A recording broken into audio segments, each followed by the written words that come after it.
Hello and welcome to Daily Dose Radio, a 5-minute-a-day podcast studying the Psalms verse by verse, recorded here in the dining room of the Bible Bistro, located in Sharonville, Ohio. Hey there, friend. Welcome back to Daily Dose Radio here in the Bible Bistro. Well, today and all this week, we're looking at part 2 of Psalm 104. Last week, we started the psalm going through the 17th verse. Now today and this week we're going to study 18 through 35. That's all this week. And we'll conclude on Friday with the last, 4 verses, 32 through 35.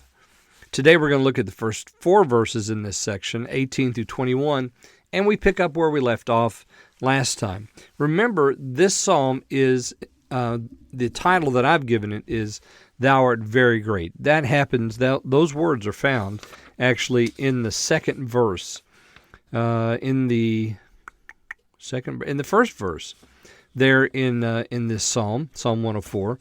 Bless the Lord, O my soul. O Lord, my God, thou art very great. And it's all about the greatness of God.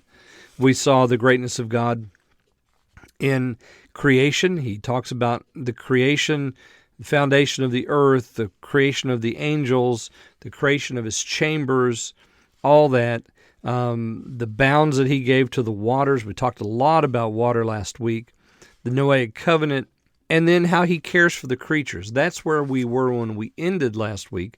That little section began in verse 11, and we talked about there were the psalmist, him watering the beasts of the field, the fowls of the air, his provision for all of them. And then today in 18 through 21, we continue that thought. Let me read those verses for us. The high hills are a refuge for the wild goats, and the rocks for the conies. He appointed the moon for seasons, the sun knoweth his going down. Thou makest darkness, and it is night, wherein all the beasts of the forest do creep. The young lions roar after their prey and seek their meat from God. So 18 through 21. And we see the wisdom of creation here, don't we? As well as God's care for that creation. He's made the high hills, so what do they become? A refuge for the goats. The rocks for the conies. Remember the conies, we find them over there in Proverbs. They're a wise people because even though they're feeble and weak, they make their homes in the rocks, so they're wise in that sense. So we see the wisdom of creation in using what God has given it. He appointed the moon for seasons, the sun knows is going down, you make darkness and it's night, wherein all the beasts of the forest do creep forth. So we see now we have the timing of creation, the sun, the moon for seasons, the sun knows it's going down. The darkness, he made it. God made the night. And in the night, the beasts of the forest do creep forth. That is, they know their time.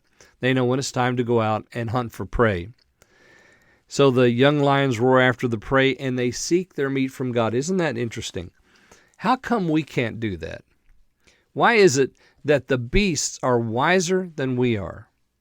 They know to seek their food from the Lord, and yet we struggle with that very thing.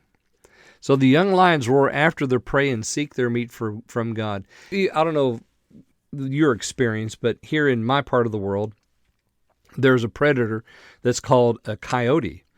And sometimes at night, especially in the woodlands of my home of Kentucky, you can hear in the woodlands there the coyotes chirp and chatter and howl as they're hunting down prey.